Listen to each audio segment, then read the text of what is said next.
देखिए class chemistry class सिद्ध करो कि प्रथम कोटि क्रिया के 3/4 पूर्ण करने में लगा समय अर्ध क्रिया को पूर्ण करने में लगा समय का 2 गुना होता है। देखिए मैंने माना पदार्थ की कुल मात्रा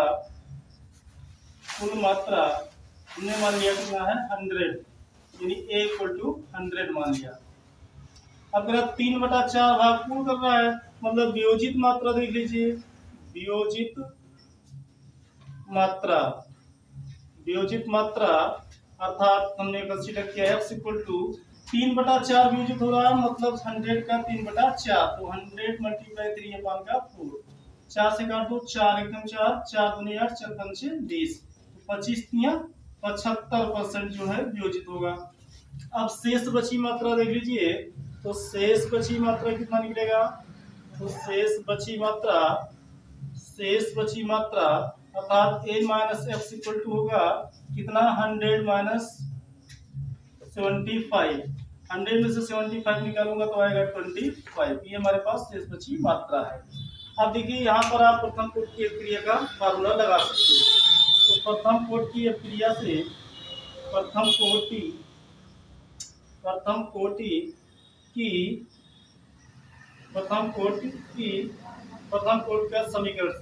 कोटि समीकरण से फार्मूला होता क्या है? प्रथम कोटि के समीकरण का फार्मूला होता है K = 2.303 अपान का T 3/4 कह रहा है, यहाँ पे लिख देता हूँ 3/4। इसके बाद log A का वैल्यू देख लीजिए कितना है 100 अपान A - X होता है फार्मूले में। चलिए पहले फार्मूला लिख देता हूँ A अपान का A - X। ये बनेगा K = 2.303 अपान का T 3/4 log A = 100। A - X का वैल्यू निकाला हूँ 25, 25 से काट दो, 25 से कम 25, 25 चौका 100 कट जाएगा, तो K = निकल कर आएगा 2.303 अपान में T 3/4 log, ये हमारे पास आएगा 4 को मैं लिख सकता हूँ 2 की पावर 2।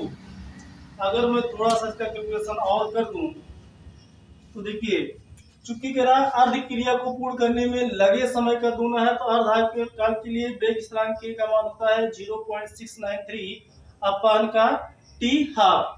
चूंकि यहाँ पर अर्ध क्रिया के लिए अगर K के स्थान पर मैं लिख सकता हूँ वैल्यू, चूंकि K = होता क्या है 0.693 अपान का T हाफ। अब देखिए ये वैल्यू यहाँ पर पुटअप करा दीजिए, तो ये वैल्यू यहाँ पर पुटअप कराओगे तो इसलिए ये निकल कर आएगा, इसलिए 0.693 अपान में T हाफ इक्वल टू, ये हमारे पास है 2.303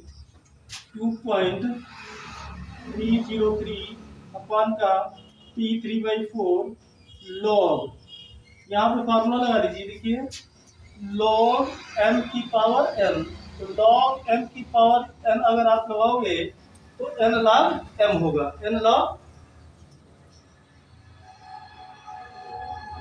देखिए यहाँ पर log m की पावर n लगाऊंगा तो n log m अर्थात ये 2 आगे आ जाएगा और log का 2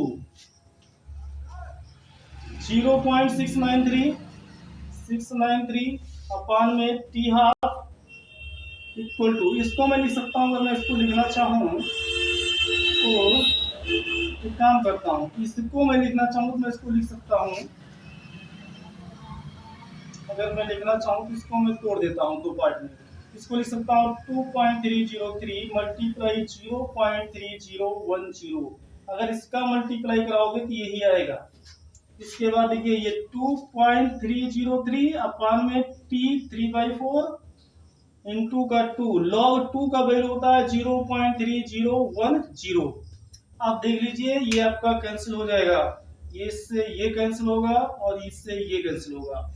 हमारे पास आया क्या 1/T हाफ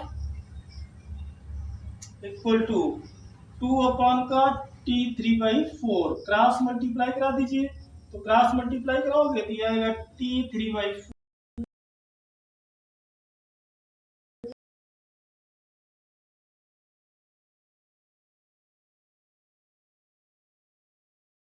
आंसर होगा। HP या आंसर।